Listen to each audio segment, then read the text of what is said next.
Hey yo, what's up, guys? Pasay Baller here. We are now on this second game or second prediction. This is the game between Charlotte Hornets with a record of 18 and 17, going up against the home team, Indiana Pacers, which has a record of 14 and 20.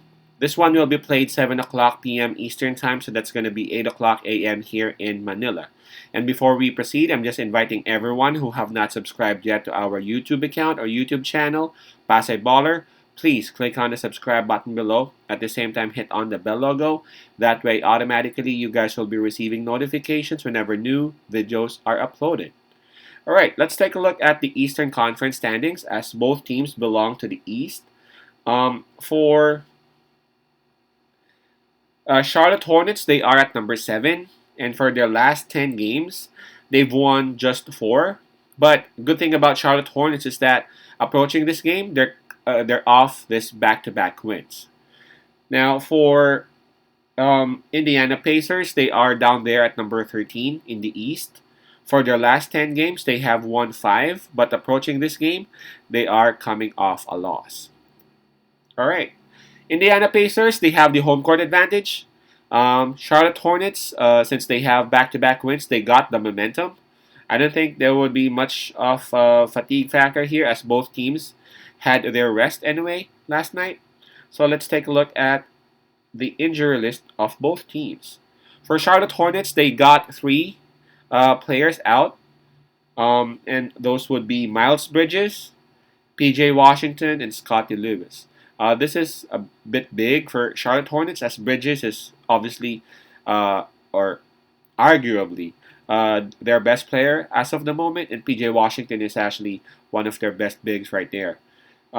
So let's take a look at Indiana Pacers. For Indiana Pacers, the injury list would be short too.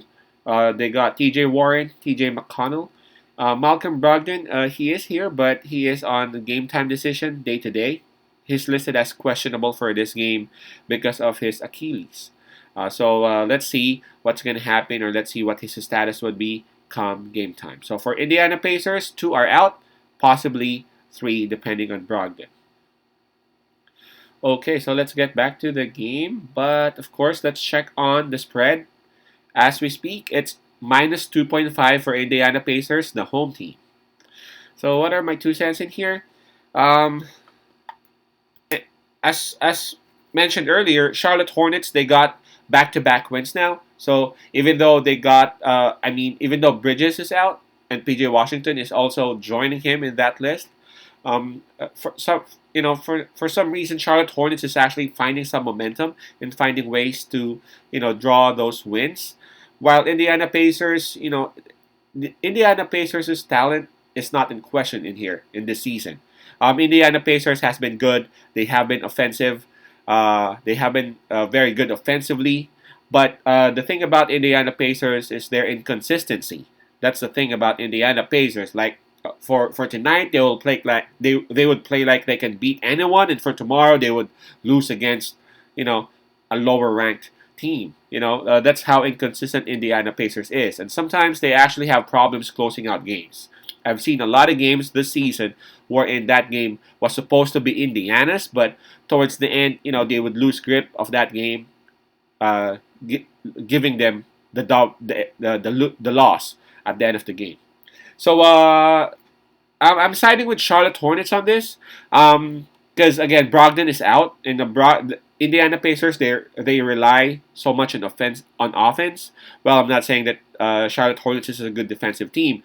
Charlotte is also an offensive first type of a team. Both teams are. Now with Brogdon out, it will be hard. It will be hard for Indiana Pacers to really push through because their defense is not really that much, and Charlotte Hornets would love that. Gordon Hayward, Ish Smith, Terry Rozier, Ball, and they would love that kind of that kind of defense that Indiana is actually offering. Now, some may say, hey, you know what? Bridges is out too for Charlotte Hornets. That is correct. And we would go to the bigs of Indiana Pacers. Obviously, that would be Sabonis. But thing about Charlotte Hornets is that they got bigs to at least contain Sabonis. They got Plumlee back. So he would be backed up by a couple of their